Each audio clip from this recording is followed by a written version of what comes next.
Tom Williams wiped the sweat from his forehead as he finished mopping the office building floors. His back ached from bending over all morning, but he smiled when he looked at the clock. 3:30 in the afternoon meant he could pick up his son Ben from school and maybe spend an hour at the park before starting his evening shift at the restaurant.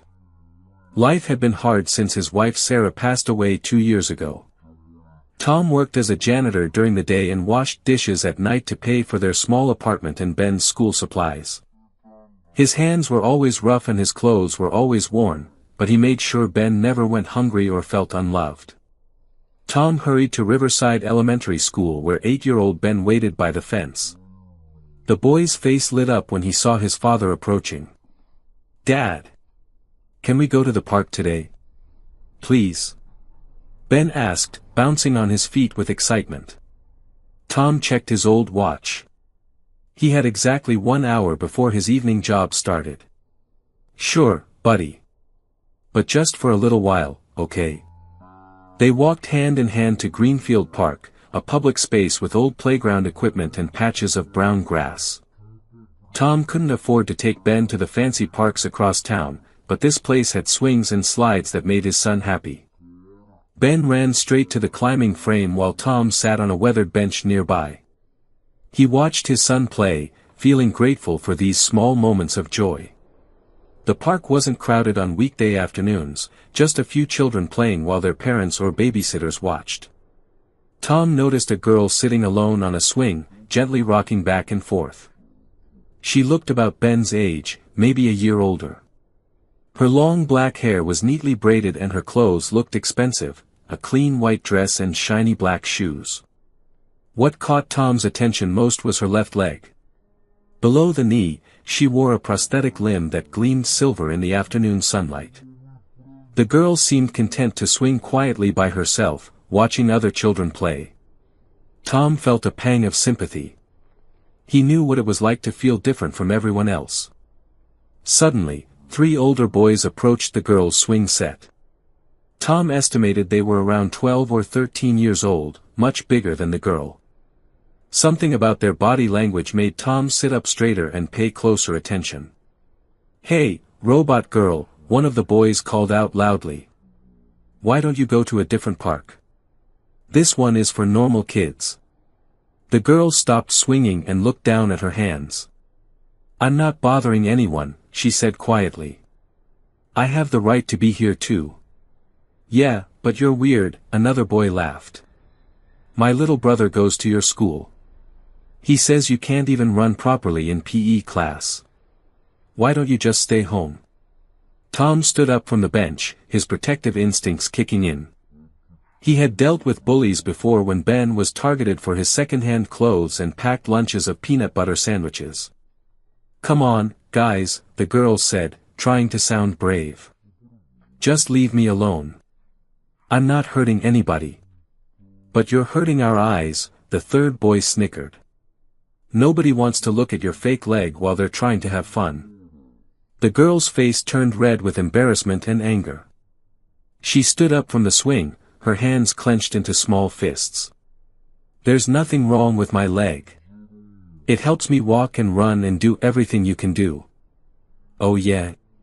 Prove it," the first boy challenged. He gave her a hard push that sent her stumbling backward. Tom was already walking toward them when the girl tried to regain her balance. The prosthetic made it harder for her to steady herself quickly, and she fell to the ground with a small cry of pain. "Oops," one of the boys laughed. "I guess robot parts don't work so well after all." Another boy kicked dirt in her direction, covering her white dress with dust and grass stains. The girl tried to stand up, tears streaming down her face, but the boys formed a circle around her. "Hey!" Tom called out firmly as he approached. "That's enough. Leave her alone." The 3 boys turned to look at Tom. They took in his worn work clothes, his paint-stained shoes, and his calloused hands. The leader of the group smirked. "Who are you, her bodyguard? She doesn't need some poor janitor to protect her." Tom ignored the insult and walked directly to the girl. He knelt down beside her and offered his hand. "Are you okay, sweetheart? Did they hurt you? The girl looked up at Tom with wide, grateful eyes. She had stopped crying but her face was still streaked with tears. I think I scraped my knee, she whispered. Tom helped her stand up carefully, checking to make sure her prosthetic was still properly attached. Your leg looks fine. Let's get that dirt off your dress. Ah, how sweet, one of the bullies mocked. The poor guy thinks he's a hero. Tom turned to face the three boys, his voice calm but firm. You boys need to apologize to this young lady and then find somewhere else to play. Or what? The biggest boy challenged, stepping closer to Tom. You'll call our parents? Good luck with that, janitor man. My dad owns half the businesses in this town. I don't care who your father is, Tom replied steadily. Bullying is wrong, and I won't stand here and watch it happen. Apologize to her. Now. The boys looked at each other uncertainly. They hadn't expected an adult to intervene, especially not one who looked like he couldn't afford to make enemies. This is stupid, one of them muttered. Come on, let's go find something else to do. Yeah, this park smells like poor people anyway, another added as they started to walk away. And you, the leader pointed at the girl. Next time, stay home where freaks belong. Tom took a step forward, his patience finally running out. That's enough. If I see you bothering her or any other child again, we're going to have a serious problem. Do you understand me? The boys hurried away, throwing insults over their shoulders but clearly unwilling to face down an angry adult. Tom turned back to the girl, who was brushing dirt off her dress with shaking hands. Are you sure you're not hurt? That was a pretty hard fall. I'm okay, she said softly. Thank you for helping me. Most adults just pretend they don't see when stuff like this happens. Well, I saw it, and it wasn't right, Tom replied. What's your name, honey? Amy, she answered, looking up at him with curious eyes. What's yours? I'm Tom, and that's my son Ben over there. Tom pointed to where Ben was still playing on the climbing frame, though he kept glancing over at his father with concern. Ben. Tom called. Come here for a minute. Ben ran over immediately, his face worried. Dad, is everything okay? Those big kids looked mean. Everything's fine now, buddy. I want you to meet Amy. Amy, this is my son Ben. Ben studied Amy for a moment, his 8-year-old directness evident. Those boys were really mean to you. I'm sorry they said those things about your leg. Amy smiled for the first time since the incident. Thanks, Ben. It's okay. I'm used to it by now. Well, you shouldn't have to be used to it, Tom said firmly. Every child deserves to play at the park without being bothered. My dad always says there are good people and bad people in the world, Ben added seriously. Those boys were definitely bad people. Amy laughed, a sweet sound that made Tom smile. Your dad sounds like a smart man. He is. Ben agreed enthusiastically. He works really hard and he makes the best pancakes and he always reads me stories before bed. Tom felt his cheeks warm with embarrassment.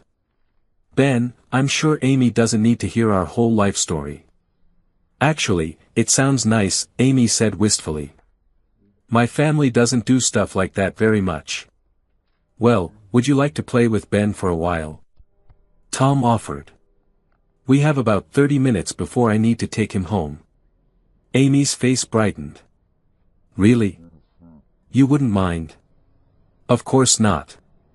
That's what parks are for. Ben immediately grabbed Amy's hand. Come on. I'll show you the best hiding spot on the climbing frame. And there's a tunnel slide that makes your voice sound funny when you yell in it. Amy let Ben lead her toward the playground equipment, her earlier sadness replaced by genuine excitement. Tom watched them play together, noting how naturally Ben included Amy in every game and how she gradually relaxed and started laughing. As they played, Tom observed Amy more carefully. Despite her expensive clothes, she seemed lonely. She played with the desperate enthusiasm of a child who didn't get many chances to just be a kid. When Ben suggested they play tag, Amy hesitated for just a moment before agreeing. "I might not be as fast as you," she warned. "That's okay," Ben shrugged. "My dad always says it's more fun when everyone gets to play, even if we're all different." Tom felt proud of his son's kindness. Despite their financial struggles, he had tried to raise Ben with good values and compassion for others. The children played until Tom's watch showed 4:15. "Ben, we need to head home soon," he called out reluctantly. Dad, can we stay a little longer?" Ben pleaded as he and Amy ran over to the bench. "I wish we could, buddy, but I have to get to work." Amy's face fell. "You have to work tonight too." "Yes, I work at a restaurant in the evenings," Tom explained. "It helps pay the bills." Amy nodded solemnly, as if she understood more about financial struggles than most children her age should. "Will you be here tomorrow?" Ben asked hopefully. Amy glanced around the park, then back at Ben and Tom. "I come here every day after school. My driver drops me off and picks me up later." "Driver?" Tom wondered silently, but didn't ask. It wasn't his business. "Then we'll see you tomorrow," Ben announced happily. "Really?" Amy's eyes lit up with hope. "If it's okay with your parents," Tom added carefully. "They won't mind," Amy said quietly. "They're usually too busy to notice where I go after school anyway." Tom felt another pang of sympathy for the girl. Money clearly wasn't everything when it came to raising a happy child. As they prepared to leave, Amy hugged Ben tightly. "Thank you for playing with me. I had more fun today than I've had in a long time." Then, to Tom's surprise, she hugged him too. "And thank you for standing up to those boys. Nobody has ever done that for me before." Tom patted her shoulder gently. "You don't have to thank me for doing the right thing, sweetheart. I hope we see you tomorrow." "You will," Amy promised, waving as they walked away. On the walk home, Ben chattered excitedly about his new friend. "Amy is really nice, Dad. And she's super smart too. She knew all about dinosaurs and space and stuff." "She seems like a very special girl," Tom agreed. "I'm proud of how kind you were to her today." "Those boys were awful," Ben said, his mood darkening. "Why would anyone be mean to someone just because they're different?" Tom considered his answer carefully. "Sometimes people are mean because they're scared of things they don't understand. And sometimes they're mean because nobody ever taught them how to be kind." "Well, you taught me to be kind," Ben stated matter-of-factly. "I try my best, buddy," Tom smiled, squeezing his son's hand. As they reached their apartment building, Tom couldn't stop thinking about Amy sitting alone in that expensive park every day. Something about her situation bothered him, but he couldn't quite put his finger on what it was. He just hoped he'd get the chance to see her again tomorrow. The next afternoon, Tom finished his cleaning duties 15 minutes early. His supervisor had complimented his work, and Tom felt a rare moment of satisfaction as he changed out of his uniform.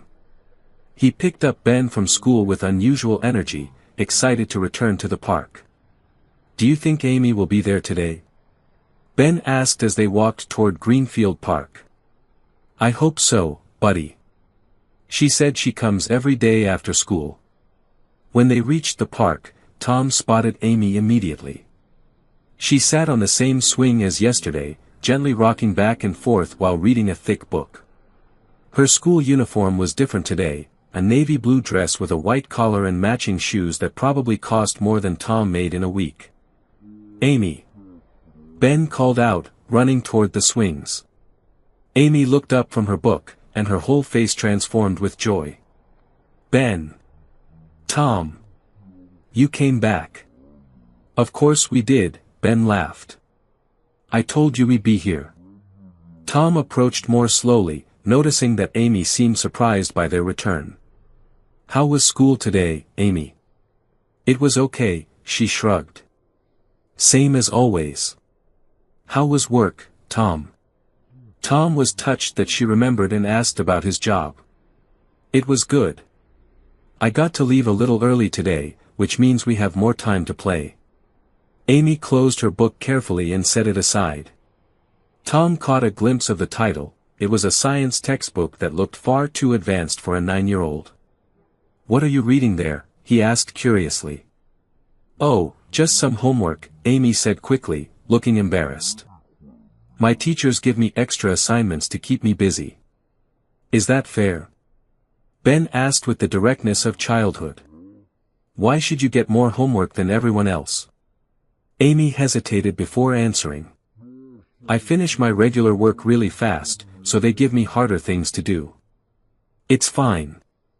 I like learning. Tom sensed there was more to the story, but he didn't want to make Amy uncomfortable by asking too many questions.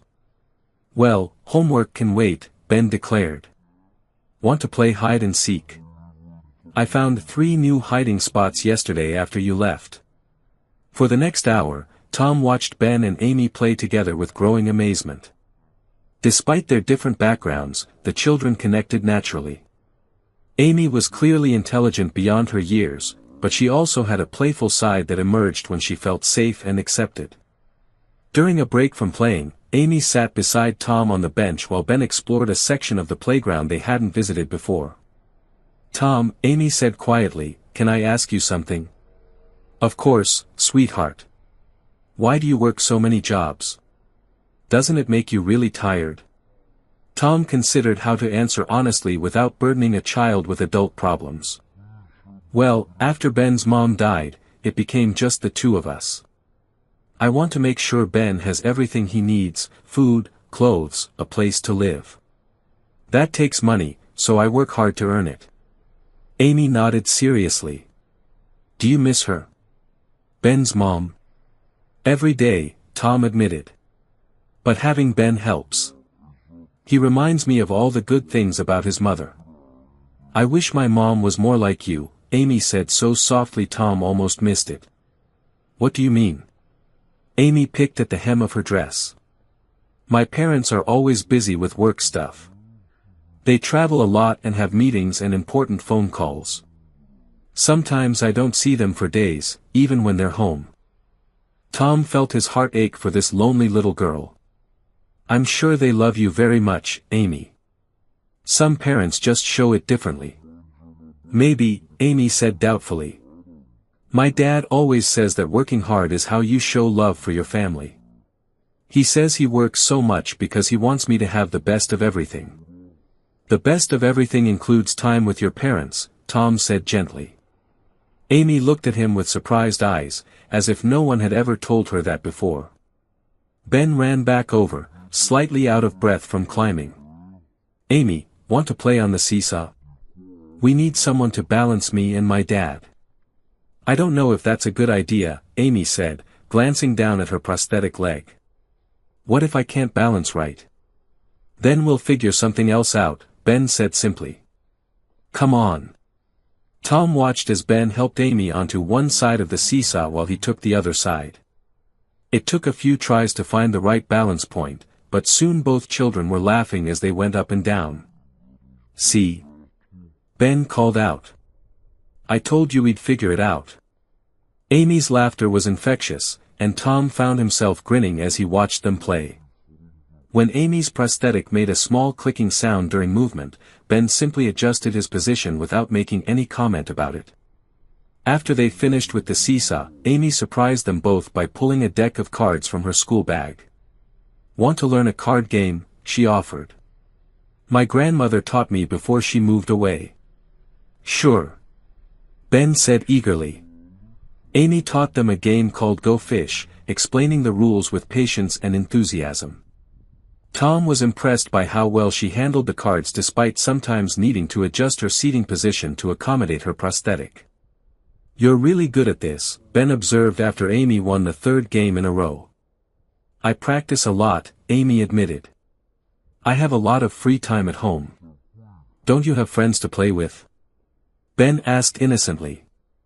Amy's expression grew sad. Not really. Most kids at my school either act weird around me because of my leg, or they're only nice because their parents told them to be. That's dumb, Ben declared. You're fun and smart and good at games. Those kids don't know what they're missing. Amy smiled, but Tom could see tears forming in her eyes. Thanks, Ben. You're the first real friend I've had in a long time. Tom felt a protective instinct growing stronger each day.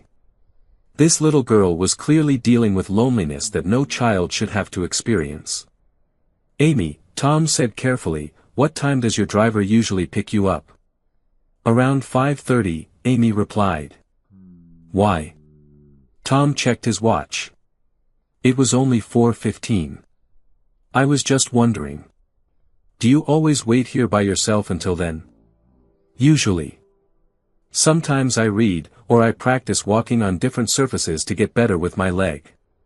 Would you like to have dinner with us sometime? Tom offered impulsively. Nothing fancy, just spaghetti or soup, but you're welcome to join us. Amy's eyes widened with surprise and hope. Really? You'd want me to come to your house? Of course. Ben exclaimed. Our apartment isn't very big, but Dad makes really good grilled cheese sandwiches. I would love that, Amy said quietly. But I should probably ask my parents first. Absolutely, Tom agreed. Family rules are important. Amy pulled an expensive-looking phone from her bag. I'll text my nanny. She handles most of my schedule. Tom was curious about Amy's family situation, but he didn't want to pry. It was becoming clear that Amy came from money, but wealth didn't seem to be bringing her much happiness. While Amy sent her text message, Tom noticed a group of older kids approaching the playground. His body tensed when he recognized two of them as bullies from yesterday. Ben, Tom said quietly, why don't you and Amy go play over by the monkey bars for a while? Ben followed his father's gaze and immediately understood. Come on, Amy. Let's go practice our climbing skills. But Amy had also spotted the approaching bullies. Instead of looking scared, her face set with determination. I'm tired of running away from them, she said firmly. I have just as much right to be here as they do. That's true, Tom agreed, but sometimes it's smarter to avoid trouble when you can. No, Amy said, standing up straighter. Yesterday you showed me that someone should stand up to bullies. I want to try standing up for myself. Tom felt proud of Amy's courage, but also worried for her safety. Okay, but Ben and I will be right here with you. The two bullies from yesterday approached with a third boy Tom hadn't seen before. They had obviously been discussing their encounter with Tom because they looked less confident than they had the day before. Well, look who's back, the leader said, but his voice lacked yesterday's cruel enthusiasm. Robot Girl and her bodyguard. Amy stepped forward before Tom could react. My name is Amy, and this is my friend Tom and his son Ben. We're not looking for trouble, but we're not leaving either. Oh, now you have friends, one of the boys sneered. I bet they just feel sorry for you. Actually, Ben piped up, we like Amy because she's fun and smart and teaches us cool card games. Amy looked gratefully at Ben, then back at the bullies. I know you think it's funny to make fun of my prosthetic, but it doesn't bother me anymore. I can do everything you can do, and probably some things you can't.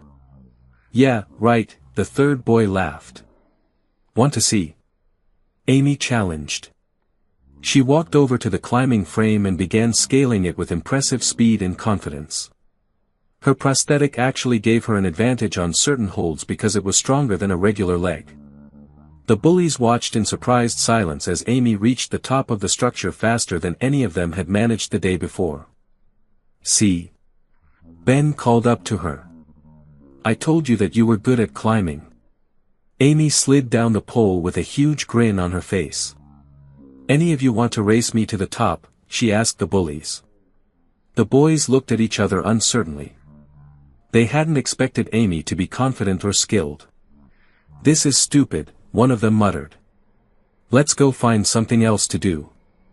As they walked away, Tom heard one of them say to another, "I didn't know kids with fake legs could climb like that." Amy beamed with pride and accomplishment. "I can't believe I did that. I never stood up to them before." "You were amazing," Tom told her sincerely. "It takes real courage to face your fears like that." "I learned it from watching you yesterday," Amy replied. "You weren't scared of them at all." "Oh, I was definitely nervous," Tom admitted. "But sometimes we have to be brave even when we're scared, especially when we're protecting someone we care about." Amy's phone buzzed with a text message. She read it quickly, and her face fell slightly. "My nanny says I can have dinner with you guys tomorrow night, but only if my parents approve it first. She's going to ask them when they get home from their business trip." "Business trip?" Ben asked. "They travel a lot for work," Amy explained. "They've been in another city for 3 days. They'll be home tonight." Tom wondered what kind of parents left their 9-year-old daughter alone with just a nanny for days at a time, but he kept his thoughts to himself. "Well, we hope it works out," Tom said warmly. "And even if it doesn't, we'll still see you here at the park." "Promise?" Amy asked. "Promise," Tom and Ben said together. A black car pulled up to the park entrance, and Amy sighed. "That's my ride. I have to go." She hugged Ben tightly, then surprised Tom again by hugging him too. "Thank you for helping me be brave today," she whispered. As Tom watched the expensive car drive away, he couldn't shake the feeling that Amy needed much more than just friends to play with. She needed a family who actually spent time with her. Little did he know that tomorrow would bring revelations that would change all their lives forever. Tom checked his watch for the 3rd time as he and Ben sat on their usual bench at Greenfield Park. It was 4:30 in the afternoon, and Amy was nowhere to be seen. This was the 3rd day in a row that she hadn't shown up, and both Tom and Ben were starting to worry. "Maybe she's sick," Ben suggested, swinging his legs nervously from the bench. "Or maybe her parents found out about us and told her she couldn't come anymore." Tom had been thinking the same thing. He remembered Amy mentioning that she needed her parents' permission to have dinner with them. Maybe they had decided that their daughter shouldn't be spending time with a janitor and his son. "I'm sure there's a good explanation," Tom said, trying to sound more confident than he felt. "Maybe her family went on another business trip." "But she would have told us," Ben insisted. "Amy always tells us everything." That was true. Over the past 2 weeks, Amy had become completely open with them. She talked about her schoolwork, her physical therapy appointments, and even her loneliness at home. It wasn't like her to just disappear without saying goodbye. "Dad, what if something bad happened to her?" Ben's voice was small and worried. Tom put his arm around his son's shoulders. "I'm sure Amy is fine, buddy. She's a smart girl, and she has people taking care of her." But Tom's own worry was growing stronger. Yesterday, he had even asked the park maintenance worker if he had seen Amy, but the man hadn't noticed her either. "Can we go look for her?" Ben asked suddenly. "We know she gets dropped off here every day. Maybe we can find out where she comes from." Tom considered this idea. He had noticed that Amy's car always came from the same direction when picking her up. It wouldn't hurt to take a walk and see if they could spot her somewhere along the route. "Okay," Tom decided. "Let's take a walk. But we're not going to bother anyone or go anywhere we don't belong. We'll just look around the neighborhood." They left the park and began walking in the direction Amy's car always traveled. The streets gradually changed as they moved away from their familiar working-class neighborhood. The houses grew larger, the lawns became perfectly manicured, and the cars parked in driveways cost more than Tom made in several years. "Wow," Ben whispered as they passed a particularly impressive mansion. "People really live in houses this big?" "Some people do," Tom replied, feeling increasingly out of place in his work clothes and scuffed shoes. They had been walking for 20 minutes when Ben suddenly grabbed Tom's arm. "Dad, look! Is that Amy?" Tom followed Ben's pointing finger and saw a small figure sitting on the ground outside the gates of an enormous estate. The house beyond the gates was the largest they had seen yet, a sprawling mansion with perfectly landscaped gardens and a circular driveway. As they got closer, Tom's heart sank. It was definitely Amy, and she was crying. "Amy!" Ben called out, running toward her. Amy looked up in surprise, her face streaked with tears. She was wearing jeans and a simple t-shirt instead of her usual school uniform, and her hair was messy as if she had been running her hands through it. "Ben. Tom. What are you doing here?" Amy wiped her eyes quickly, embarrassed to be caught crying. Tom knelt down beside her, his voice gentle. "We were worried about you. You haven't been at the park for 3 days. Are you okay, sweetheart?" Amy's face crumpled, and fresh tears began flowing. "No, I'm not okay. Everything is terrible, and I don't know what to do." Ben sat down on the other side of Amy and awkwardly patted her shoulder. "What happened? Did someone hurt you?" "Not hurt," Amy sobbed. "But my dad got a promotion at work. A really big one. He's supposed to become the head of international operations." Tom was confused. "That sounds like good news. Why are you upset?" "Because it means we have to move." Amy cried. "The new job is based in Singapore, and we'd have to live there for at least 5 years. Dad says it's a huge opportunity and will make our family even richer than we already are." Tom felt like he had been punched in the stomach. Amy was moving to the other side of the world. They might never see her again. "When?" he asked quietly. "Next month," Amy whispered. "Dad already accepted the position. He's inside right now making calls about selling the house and finding me a new school." Ben looked devastated. "But Amy, you can't leave. You're our best friend." "You're my best friends too," Amy sobbed. "You're my only real friends. I told Dad that I don't want to go, but he says I'm too young to understand how important this opportunity is for our family." Tom felt anger building in his chest. How could Amy's father make such a major decision without considering his daughter's feelings? "Have you tried explaining to him how you feel?" Tom asked. "He won't listen," Amy said helplessly. "He says I'll make new friends in Singapore and that this move will give me advantages in life that I can't get here.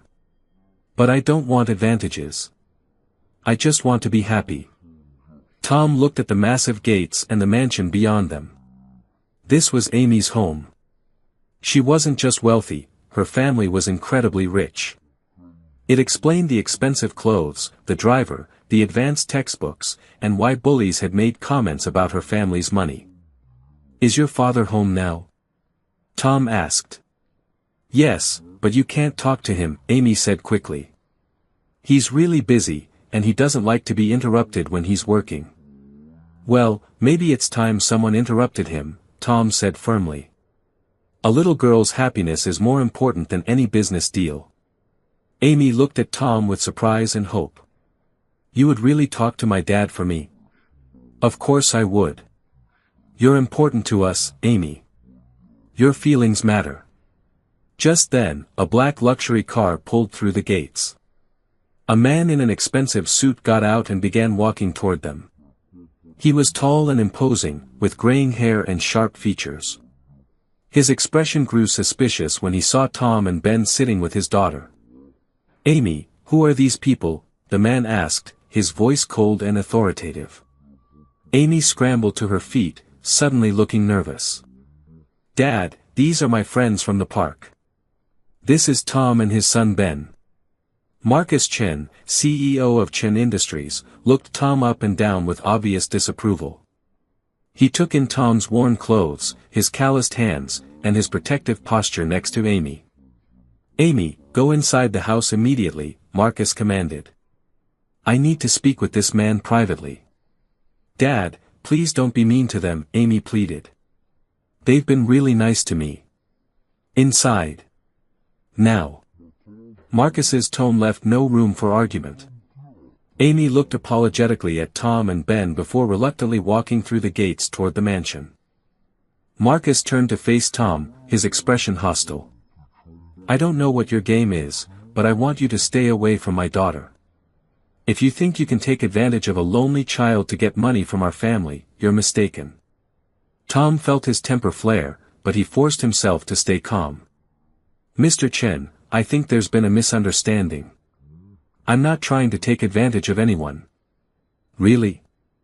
A man in your position just happens to befriend the daughter of one of the wealthiest families in the city? What a coincidence." "I helped your daughter when she was being bullied at the park," Tom said firmly. "Since then, she's become friends with my son. I don't want anything from your family except for Amy to be happy." Marcus laughed bitterly. "You expect me to believe that you have no idea who I am or what my family is worth?" "Honestly, I had no idea until 5 minutes ago," Tom replied. "Amy never told us her last name or talked about money. She just seemed like a lonely little girl who needed friends." "Lonely?" Marcus's expression faltered slightly. "My daughter has everything she could possibly want. Everything except parents who spend time with her," Tom said, his protective instincts overriding his caution. Marcus's face flushed with anger. "How dare you lecture me about parenting? I work hard to provide for my family. Amy has the best education, the best medical care, the best of everything money can buy.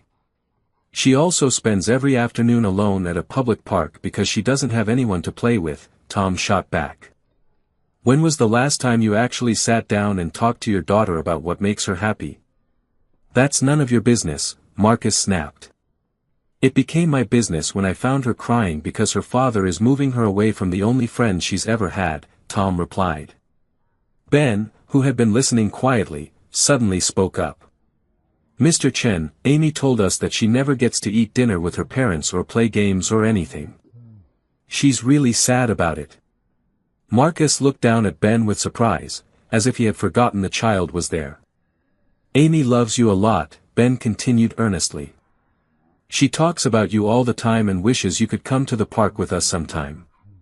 She doesn't care about being rich. She just wants her dad to spend time with her." Marcus's angry expression began to crumble. "She said that?" "She talks about you every day," Tom confirmed, his voice softer now. "She's proud of your success, but she misses you. Moving to Singapore might be good for your career, but it's going to break her heart to leave the first real friendship she's ever had." Marcus was quiet for a long moment, staring at the ground. When he looked up again, his eyes were filled with regret. "I thought I was doing the right thing," he said quietly. "The promotion comes with a massive salary increase and stock options that will set Amy up for life. I wanted to give her every advantage." "The biggest advantage you can give her is your time and attention," Tom said gently. "Money can't replace a father's love." "But I do love her," Marcus protested. "Everything I do is for her." "I know you do," Tom replied. "But she needs to feel that love through your presence, not just your bank account." Marcus looked toward the house where Amy had disappeared. "How do you do it? You obviously work multiple jobs just to get by, but your son clearly adores you. How do you balance work and parenting?" Tom smiled sadly. "It's not easy, and I don't always get it right. But I learned something when my wife died. Time is the one thing we can never get back.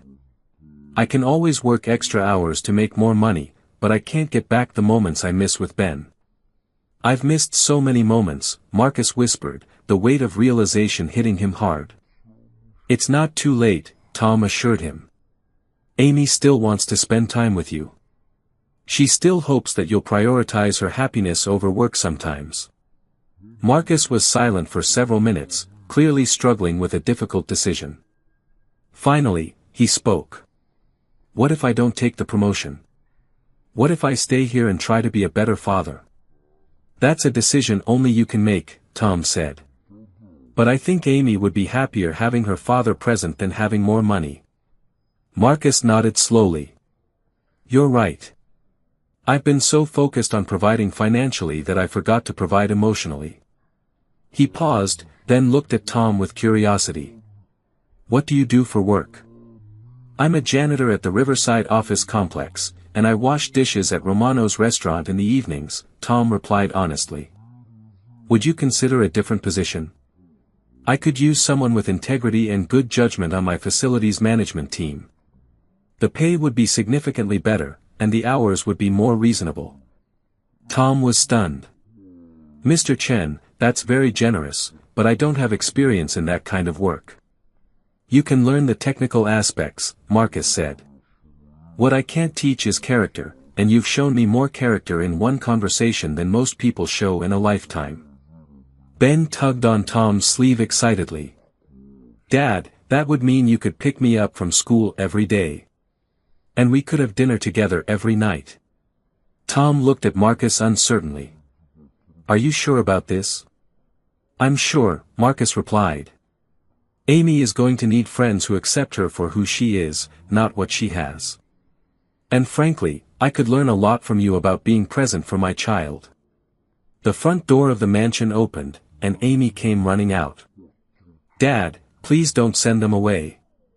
Tom and Ben are the best friends I've ever had. Marcus knelt down and opened his arms to his daughter. Come here, sweetheart. We need to talk. Amy ran into her father's embrace, and Marcus held her tightly. Amy, I've made some decisions. First, I'm not taking the promotion. We're staying here so you can keep your friends. Amy pulled back to look at her father with disbelief. Really? We're not moving. Really? And second, I'm going to start coming home for dinner every night. Maybe Tom and Ben can join us sometimes. Amy's face lit up with pure joy. You mean it? You'll really be home more? I promise, Marcus said, tears forming in his eyes. I'm sorry I've been such a workaholic. You're more important than any job. Amy hugged her father tightly, then ran to hug Tom and Ben. This is the best day ever. 6 months later, Tom smiled as he watched Amy and Ben play in the Chen family's backyard. His new position as facilities director had given their family financial security they had never imagined, and more importantly, it allowed him to be present for the important moments in Ben's life. Marcus had kept his promise to prioritize family time, and Amy had blossomed under her father's attention. The little girl who had once sat alone at the park now laughed freely and confidently, surrounded by people who loved her exactly as she was. Sometimes the most unexpected friendships change everything, Tom thought. All it had taken was one moment of standing up for what was right to transform multiple lives forever.